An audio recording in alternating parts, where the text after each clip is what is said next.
Hello everyone, welcome back to your channel. Today we will discuss suggestion from the chapters of class 12. Okay, if you have not a good preparation and you want some short-listed derivation, then this video is for you. You can see these derivations and surely you will get good marks from these derivations. Okay.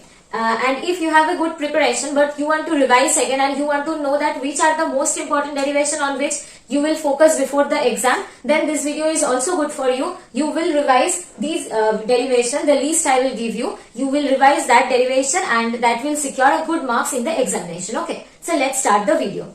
The first chapter of class 12 is electric charges and field. Electric charges and electric field. From this chapter, electric dipole is present in the chapter. We have to calculate the electric field at the axial position of electric dipole, electric field at the equatorial position of electric dipole, and the torque on the electric dipole if it is placed in uniform electric field. These three derivations are very important from this chapter. Number one is the determination of electric field at axial position of electric dipole and electric field at equatorial position of electric dipole, and this one is the torque experienced by the electric dipole if it is placed uniform electric field. Okay. Now come to the next topic, that is the Gauss's theorem. In Gauss's theorem, you will read the statement of the Gauss's theorem. Then you will do these three derivations from the Gauss's theorem.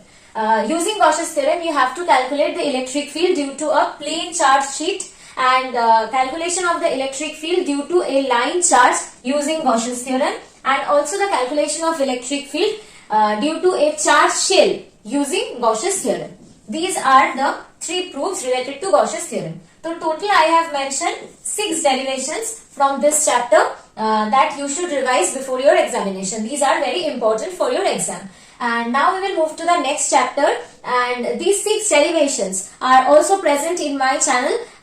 You can go to that, or I will share the link in the description box. Even you can go to that and you will get all of these derivations in my channel. If you want to read them from your textbook, then it is also okay. You will get all this derivation in your NCERT book. Okay.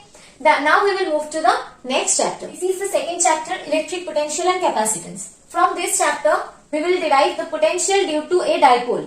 We have to derive the potential at any point due to a dipole. Okay, this is the first derivation which is important. And next, we will calculate the capacitance of a parallel plate capacitor without any medium. That means in vacuum or air. And second, the parallel plate capacitor, calculation of the capacitance of the parallel plate capacitor using a medium. Okay, using a dielectric medium. And the third one is parallel plate capacitor, calculation of the capacitance of a parallel plate capacitor with a dielectric slab. Okay, these are 3 derivations, number 1, number 2 and number 3. So total now 4 derivations you have to do. These 4 derivations are important from this chapter. You will get all these derivation in the revision series of my channel.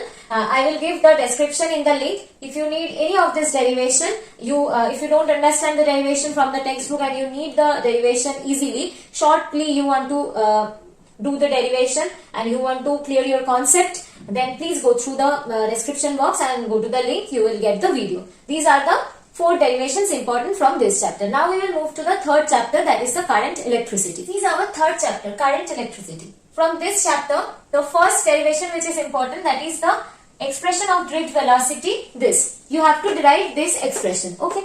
Second one is you have to derive the expression of current in terms of Vd. The expression was, this was the expression. You have to derive this expression. Number 3 is derivation of Ohm's law from Vd. This is another form of Ohm's law. You have to derive this form of Ohm's law starting from the drift velocity. Then the combination of cells, you have to derive the expression for series combination and parallel combination of cells. And number 5 is the balanced Wheatstone-Bridge condition. We all know this, the balanced Wheatstone-Bridge condition is P by Q equals to R by S. We have to derive this expression.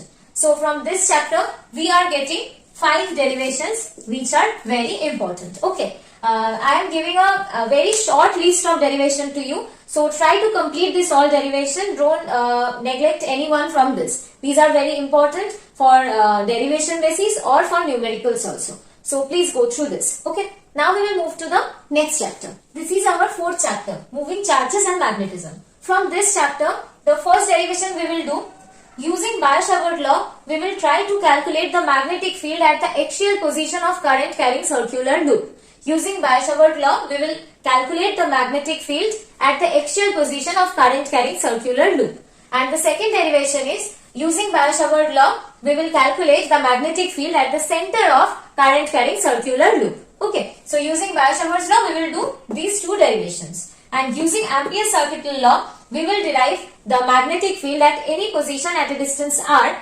due to the infinite current carrying wire. Okay, so using Ampere's circuital law, we will do one derivation for infinite current carrying wire. And number 3 is the derivation of the expression of the force between two parallel current carrying conductor. Okay, and this one is torque on a circular current carrying loop. When a circular current carrying loop is placed in a uniform magnetic field, the circular current carrying loop experiences torque. You have to calculate the torque on a current carrying loop. Okay, these all derivations I have done in my revision series video. Go to the description box and you will get the link. And you have already done this, then revise yourself and do many more times in your copies so that you will be comfortable with these derivations and you will get much more time in solving the numerical. So that if you can do these derivations easily in a very less time, then you will give more time in the numericals in the exam. So practice this derivation. We have already told you suggestion from this 4 chapters. We will discuss important question from the chapter magnetism and matter. Okay, and then we will discuss from the chapter electromagnetic induction, and then we will discuss from the chapter alternating current. Okay, from magnetism and matter, this derivation is very important. This is the permeability, this is the susceptibility. Okay, mu is equal to chi plus 1. Permeability is equal to susceptibility plus 1. This derivation is quite important for your board examination. Okay. Now come to the chapter induction. In this chapter, 4 derivations are there which are very important. Actually 5 derivations. This is another one. First one is the calculation of power in motional EMF. You have to derive the power in motional EMF. This motional EMF is very important. Do the derivation of motional EMF and calculate the power from that. Okay. Then the next one is the rotation of rod. Due to the rotation of rod in a magnetic field, what amount of induction is generated, induced EMF is generated. This derivation is also important. You can get these derivations in your textbook easily, or you can follow my YouTube channel. I will give the link in the description box. Okay.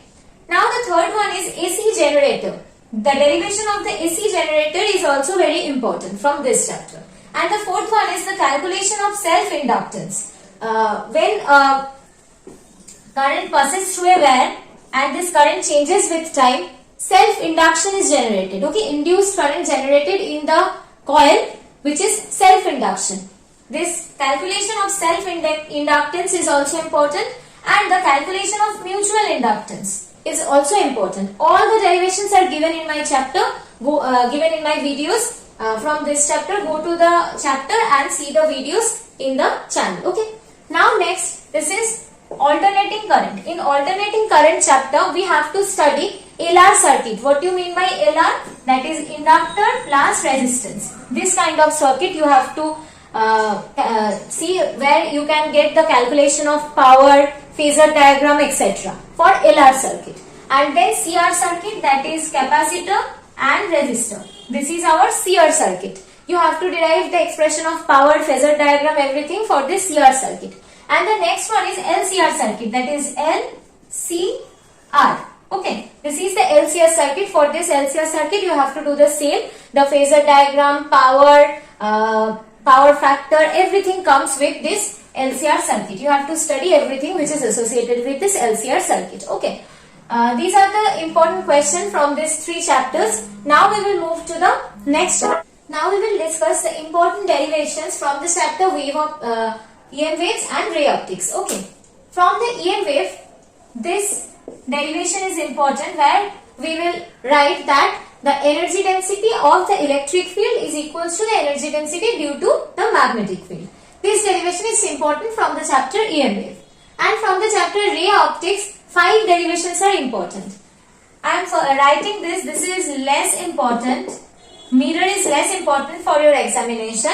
If you want to do mirror, then try to cover this concave mirror. Okay, but it is not so much important. But this is very important. This is for a refracting surface. For one single refracting surface, this is the formula, that is mu2 by v minus mu1 by u equals to mu2 minus mu1 divided by r. The derivation of this formula is given in my channel. You can go to the video and see this. Okay, this is for one refracting surface. This derivation is very important. Now we will come to the next one, that is the Lensmaker formula. This is the Lensmaker formula. For any lens, the formula is valid, and this formula is also very important. Now number 4, combination of two lens. When two lens are there side by side, then their equivalent focal length, equivalent power, the calculation of these are very important. So combination of two lens is very important for your examination. The derivation is very important. Now this prism, in prism you will try to derive the minimum deviation expression. This was also important, but this is less important. This is also less important. Okay. These three derivations are more important for refracting surface, Lensmaker formula, combination of lens, and two not so important, but you can do that, that is concave mirror and the minimum deviation of prism. These are the important questions from EM and ray optics. If you want these suggestions and you want this all the derivations from the channel, and if it is helpful to you, then please like, share and subscribe the channel. Now the left topics are wave optics, atoms and nuclei. We will discuss suggestion from these three chapters today. Okay. First we will discuss wave optics. From wave optics, the two important derivations are there. The first one is using Huygens principle, you have to derive the formula of reflection. And the second one is using Huygens principle, you have to derive the formula of refraction. Reflection and refraction you have to prove using Huygens principle. This was the first important derivation from wave optics. And the second one from the wave optics is the expression of intensity of interference. The second derivation which is important from the wave optics is the expression of intensity of interference. This was the second important derivation from wave optics. Now we will come to the next chapter, that is atoms. From the chapter atoms, we have to calculate the expression of radius, velocity and energy. We have to calculate the radius, velocity and energy for an atom. For electron of the atom, we have to calculate the radius of the orbit of the electron, the velocity of the electron and the energy of the orbital electron using Bohr's theory. Okay, these derivations are important from the chapter atoms. Now we will move to the next chapter, that is nuclei. From the chapter nuclei, we will discuss which derivations are important. Okay. Now we will discuss important derivation from the chapter nuclei and semiconductor. From the chapter nuclei, the only important derivation is we have to prove that the nuclear density is independent of the mass number. We have to prove this. And from the chapter semiconductor, first important topic is band theory. We will study band theory. We have to study band theory for conductor, semiconductor and insulator. Okay. Number 2 is band diagram. We have to draw band diagram for conductor, semiconductor, insulator, p-type semiconductor and n-type semiconductor. Then the details of forward biasing and reverse biasing for p-n junction diode. And number 4 is full wave rectifier and half wave rectifier. We have to discuss the circuit and the waveform of full wave rectifier and half wave rectifier. Okay, you have to go through these important topics before your examination of class 12. I have already discussed important derivations or important portions. I have already mentioned the important topics from each chapter of class 12 physics. You can see in the channel. Go through these important topics. I hope you will get a good score from these topics. Okay, these are all important topics and that's all from the suggestions. You will get important numerical from all these chapters. Okay, stay tuned and please subscribe the channel.